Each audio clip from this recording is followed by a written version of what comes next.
नमस्कार साथियों, एक बार पुनः आप सभी का हार्दिक स्वागत और अभिनंदन है। तो साथियों, आज की इस कक्षा में अपन बात करेंगे राजस्थान के इतिहास का एक बहुत ही महत्वपूर्ण टॉपिक किसान आंदोलन। इस किसान आंदोलन से जितने भी पीवाईक्यू प्रश्न पूछे गए हैं राजस्थान की किसी भी भर्ती परीक्षा से संबंधित, तो आज की इस वीडियो में अपन कवर करेंगे। बहुत ही महत्वपूर्ण प्रश्न होने वाले हैं। अपडेटेड राजस्थान जीके के अनुसार ये प्रश्न होने वाले हैं जो आगामी भर्ती परीक्षाओं के लिए सबसे महत्वपूर्ण लाभदायक आपके लिए रहेंगे। तो इस सीरीज की आज की इस कक्षा में अपन का जो कक्षा है वो प्रारंभ करते हैं पहले प्रश्न के साथ। और जो पहला प्रश्न है कि राजस्थान के किस क्षेत्र ने कृषक आंदोलन प्रारंभ करने में पहल की थी। तो राजस्थान का ऐसा कौन सा क्षेत्र था जिसने जो किसान आंदोलन है उसको प्रारंभ किया था। तो सही उत्तर हो जाएगा, देखिए, सीकर, अलवर, मेवाड़ या मारवाड़। तो सही उत्तर हो जाएगा मेवाड़, ऑप्शन नंबर 3 मेवाड़ जो है यहाँ पर सबसे पहले प्रारंभ होता है। अगर बात करें इसकी व्याख्या, तो राजस्थान में जन आंदोलन का आरंभ किसान आंदोलन के रूप में हुआ और इसका श्रेय मेवाड़ के धाकड़ जाति के जाटों को दिया जाता है। किसको दिया जाता है? धाकड़ जाति के जाटों को दिया जाता है ऐसा। अगला देखिए, बिजोलिया किसान आंदोलन में किस जाति के किसान सर्वाधिक संख्या में थे। तो बिजोलिया किसान आंदोलन में भी सबसे ज़्यादा किसान किस जाति से संबंधित थे? तो धाकड़ जाति के जाट थे सब। अगला प्रश्न, राजस्थान कृषक आंदोलन का प्रारंभ सर्वप्रथम कहाँ हुआ था। ऑप्शन 1 बेंगू, दूधवा खारा, बिजोलिया या सिरोही। तो सही उत्तर हो जाएगा ऑप्शन नंबर 3 बिजोलिया से राजस्थान में किसान आंदोलन का प्रारंभ माना जाता है। ये प्रश्न देखिए कृषि पर्यवेक्षक में पूछा गया है, पीएसआई मोटर वाहन में, पशुधन सहायक में। अगर आप पशु परीक्षण की तैयारी कर रहे हैं तो उसके लिए भी इस प्रकार के प्रश्न इंपॉर्टेंट है। बिजोलिया में मुख्यतः धाकड़ जाति के किसान थे। इस ठिकाने में भू राजस्व निर्धारण एवं संग्रह पद्धति इस आंदोलन का मुख्य मुद्दा थी। राजस्थान में संगठित किसान आंदोलन सर्वप्रथम बिजोलिया में 1897 में आरंभ हुआ था। अगला प्रश्न देखिए, बिजोलिया ठिकाने का संस्थापक कौन था। तो बिजोलिया ठिकाने का जो संस्थापक है वो माना जाता है अशोक परमार को। ऑप्शन नंबर 2 अशोक परमार को बिजोलिया ठिकाने का संस्थापक माना जाता है। बिजोलिया की बात करें तो बिजोलिया भीलवाड़ा में पड़ता है। इसका किसान आंदोलन मेवाड़ रियासत के बिजोलिया ठिकाने, मूल नाम था विजयावल्ली, और विजयावल्ली का उल्लेख कहाँ पर मिलता है? बिजोलिया शिलालेख पर मिलता है। और इसके प्रवर्तक अशोक परमार थे। अशोक परमार अपने मूल स्थान जगमेर भरतपुर से राणा सांगा की सेवा में चित्तौड़ आए थे। वे राणा सांगा की ओर से 1527 में खानवा के युद्ध में भी लड़े गए थे और इस युद्ध में अशोक परमार की वीरता को देखते हुए सांगा ने उन्हें ऊपरमाल की जागीर दी थी और किसानों की उग्रता को देखते हुए भारत सरकार के आदेश पर राजपुताना के एजीजी रॉबर्ट हॉलैंड स्वयं 4 फरवरी 1922 को बिजोलिया आए थे। अब अगला प्रश्न देखिए, 1890 के दौर में बिजोलिया में जागीरदार कौन था। तो जागीरदार था अशोक परमार, ऑप्शन नंबर 1 परमार हो जाएगा। अगला, अशोक परमार को ऊपरमाल की जागीर किसने प्राप्त हुई थी, किससे प्राप्त हुई थी। तो अशोक परमार को जो जागीर है ऊपरमाल की जो जागीर है वो महाराणा सांगा ने दी थी। युद्ध से प्रभावित होकर खुश होकर वीरता का प्रदर्शन किया था, इसलिए उनको बिजोलिया की जागीर प्रदान की थी, उसकी ऊपरमाल की जागीर प्रदान की थी। अगला प्रश्न देखिए, बिजोलिया आंदोलन प्रारंभ हुआ था।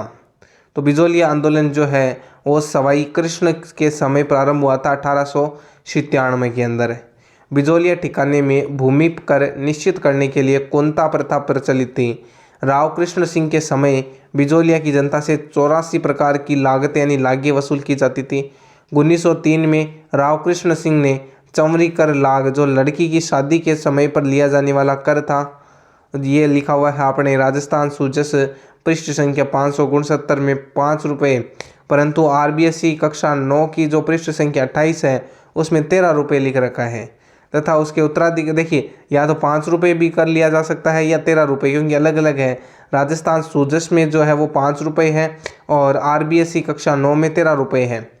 और उसके उत्तराधिकारी पृथ्वी सिंह ने तलवार बंदाई नामक कर लगाए, जिसके विरोध में यानी कृष्ण सिंह ने तो चमरी कर और उसके उत्तराधिकारी जो था उसने तलवार बंधाई कर भी लगा दिया और इसके विरोध में किसानों से कन्याओं के विवाह स्थगित कर दिए और ठिकानों की भूमि पर कृषि कार्य करना बंद कर दिया था।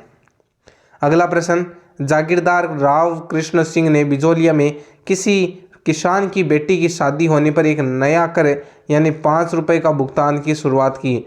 उस नए कर का नाम क्या था? तो वो कर था अपना चौवरी कर। ऑप्शन नंबर 3 चौवरी कर। अगला, सन 1903 में किसने अपने जागीर क्षेत्र में चौवरी कर लगाया जिसे प्रत्येक को अपनी पुत्री का विवाह के समय देना अपेक्षित था? तो वो लगाया था राव कृष्ण सिंह के समय में, मेवाड़ के राजा थे। अगला, चौवरी कर की प्रकृति थी। तो चौवरी कर जो है ये पुत्री के विवाह के ऊपर लगाया जाने वाला कर था। अगला प्रश्न देखिए, निम्नांकित के ठिकानों में से किसने चौवरी कर लगाया था? तो चौवरी कर लगाया था अपना बिजोलिया ठिकाने में। Option number 2। अगला, बिजोलिया में तलवार लाग नाम से नई लागत किसने चलाई थी? तो कृष्ण सिंह के बेटे थे पृथ्वी सिंह, उसने चलाई थी। पृथ्वी सिंह ने तलवार बंधाई या तलवार लाग नाम से एक नई कर शुरू की थी। अगला प्रश्न, बिजोलिया किसान आंदोलन 1913 का नेतृत्व किसने किया था? तो उसका नेतृत्व किया था साधु सीताराम जी दास ने। ऑप्शन नंबर 1 साधु सीताराम दास सही उत्तर हो जाएगा। देखिए 1916 में किसानों ने साधु सीताराम दास, जिनका जन्म 1884 में बिजोलिया में, उनकी अध्यक्षता में किसान पंच बोर्ड की स्थापना और 1917 में विजय सिंह पथिक ने उपरमाल पंच बोर्ड यानी किसान पंचायत की स्थापना कर बिजोलिया में क्रांति का सूत्रपात बेरीसाल गांव में किया और मन्ना पटेल को इसका सरपंच बनाया गया था। अगला प्रश्न, बिजोलिया आंदोलन के विषय में सबसे निम्न में से कौन सा कथन सही है? तो बिजोलिया आंदोलन में देखिए इसका प्रारंभ 1857 में हुआ था, नहीं साहब। इसका नेतृत्व तो साधु सीताराम दास ने किया था, एकदम सही बात है।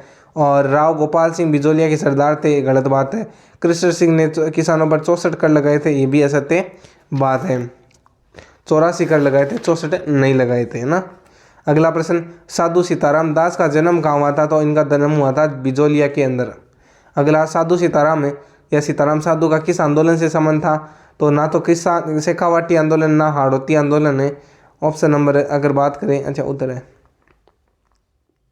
बिजोलिया कृषक या मेवात, तो सही उत्तर हो जाएगा बिजोलिया। बिजोलिया से संबंध है साधु सीताराम दास का।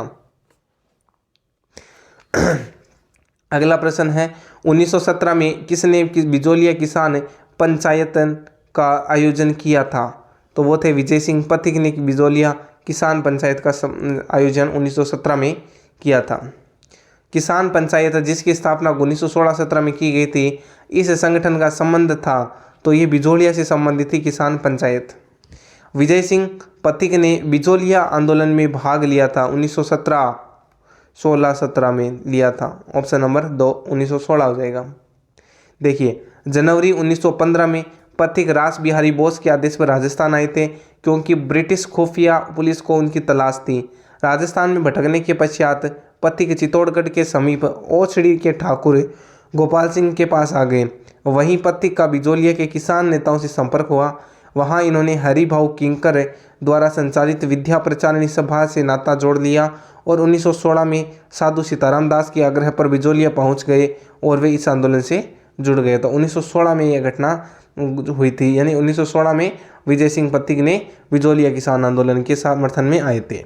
अगला प्रश्न देखिए, बिजोलिया किसान आंदोलन के दौरान प्रवर्तित विद्या प्रचारिणी सभा के प्रवर्तक कौन थे? तो विजय सिंह पथिक थे। अगला, बिजोलिया में जागृति के लिए मित्र मंडल बिजोलिया संगठन की स्थापना किसने की थी? तो ये की थी साधु सीताराम जी दास ने। साधु सीताराम दास ने बिजोलिया के किसानों में जागृति उत्पन्न करने हेतु उनके हितों की संरक्षण के लिए बिजोलिया में मित्र मंडल नामक संगठन की स्थापना साधु सीताराम दास जी करते हैं।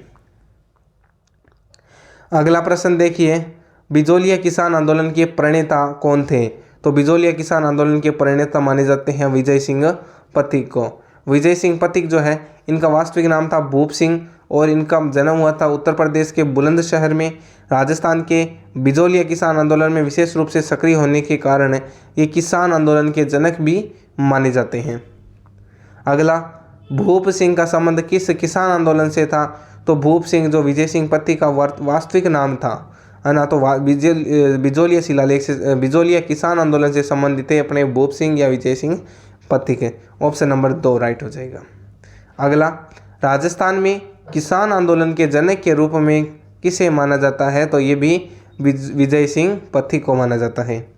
निम्नलिखित सूची में से उन नेताओं को चुनिए जिन्होंने बिजोलिया किसान आंदोलन में भाग लिया था। तो साधु सीताराम दास जी थे, विजय सिंह पथिक थे, और नारायण जी पटेल भी थे, और माणिक्यलाल वर्मा भी थे। इसका मतलब ऑप्शन नंबर 1, 2, 3, 4 चारों के चारों सत्य हो जाएंगे। देखिए, भारत का यह पहला व्यापक एवं सबसे लंबा चलने वाला अहिंसात्मक आंदोलन जो लगातार 44 वर्षों तक चला था, 1897 से 1941 तक चला। साधु सीताराम दास एवं विजय सिंह पथिक के बाद 1927 में इनके शिष्य माणिक्यलाल वर्मा, रामनारायण चौधरी के नेतृत्व में चला, और इस आंदोलन का पट्टाक्षेप 1941 में मेवाड़ के प्रधानमंत्री सर टी विजय राघवाचार्य के बनने पर हुआ। उन्होंने राजस्व विभाग के मंत्री डॉक्टर मोहन सिंह मेहता को समस्या का अंतिम समाधान करने हेतु बिजोलिया भेजा। इन्होंने माणिक्यलाल वर्मा के नेतृत्व में किसानों की मांगें मानकर उनकी जमीनें वापस दिलवा दी थी।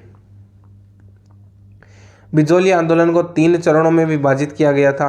प्रथम चरण जो था स्वस्फूर्त किसान आंदोलन, मतलब 1897 से 1915 तक पहला चरण हुआ था, और इसमें साधु सीताराम दास, फतेहकरण ब्रह्मदेव दादीच, नाथूराम कामदार, नानजी पटेल, ठाकरी पटेल, प्रेमचंद भील और रामजी लाल सुनार का संबंध प्रथम चरण से आता है। अगर द्वितीय चरण की बात करें तो द्वितीय चरण में किसानों की नई चेतना का काल था। इसमें यह जो समय था ये था 1916 से 1922 तक। इसमें विजय सिंह पथिक जुड़े थे, नारायण लाल पटेल जुड़े थे। और तीसरा चरण जो आता है इसमें यह काल आता है 1923 से 1941 तक। माणिक्यलाल वर्मा, रामनारायण चौधरी और जमनालाल बजाज का संबंध तीसरे चरण से आता है।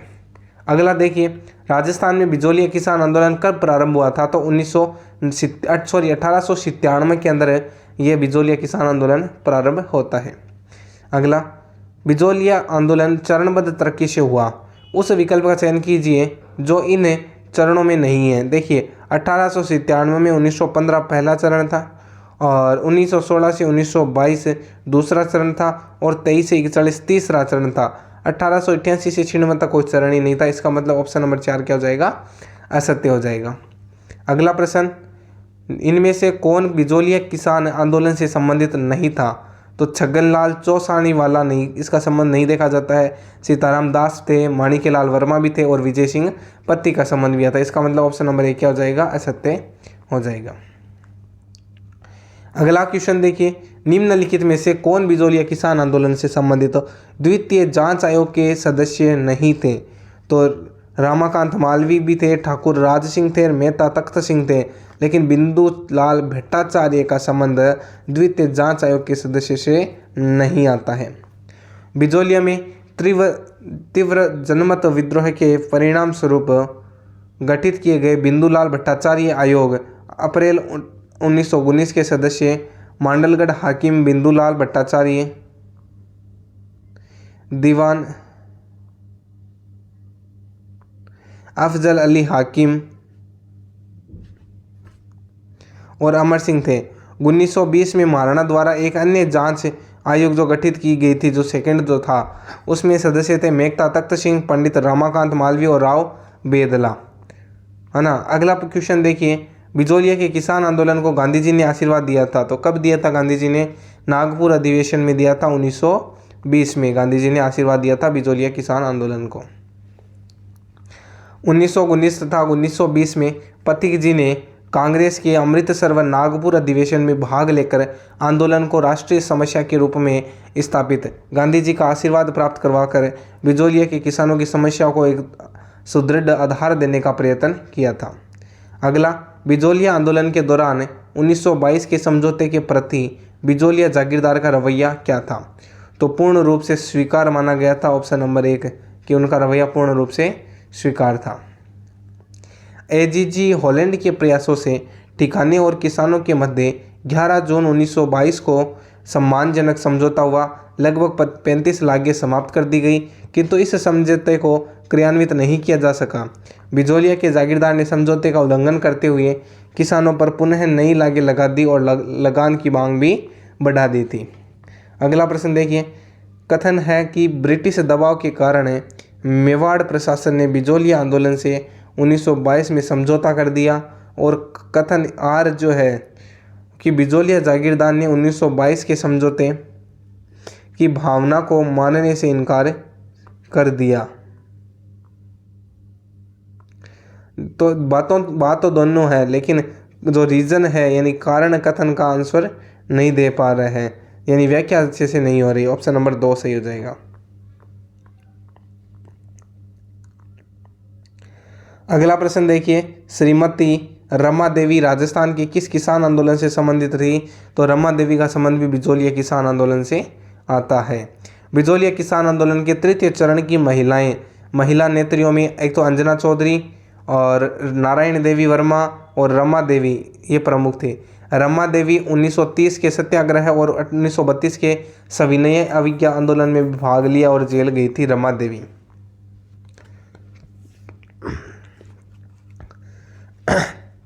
अगला प्रश्न देखिए, उस क्रांतिकारी महिला का नाम बताइए जिसने बिजोलिया किसान आंदोलन में भाग लिया और उसे गिरफ्तार किया गया तथा 1930 में सत्याग्रह और 1932 के सविनय अवज्ञा में भाग लिया और जेल भी गई थी। तो उसका संबंध आता है रमा देवी से। Option number 1 Rama Devi right हो जाएगा। किसकी अध्यक्षता में शेखावाटी किसान आंदोलन में 10,000 से अधिक जाट महिलाओं ने कटराथड़ में 25 अप्रैल 1934 को भाग लिया था? तो वो उस समय अध्यक्ष थी किशोरी देवी वर्मा। देखिए, जकात तोरावाटी शेखावाटी किसान आंदोलन इसका नेतृत्व किया था नरोत्तम लाल जोशी हरदयाल ने, और इसी के तहत किशोरी देवी ने 25 अप्रैल 1934 में कटराथल गांव सीकर में 10,000 महिलाओं का नेतृत्व किशोरी देवी ने किया था।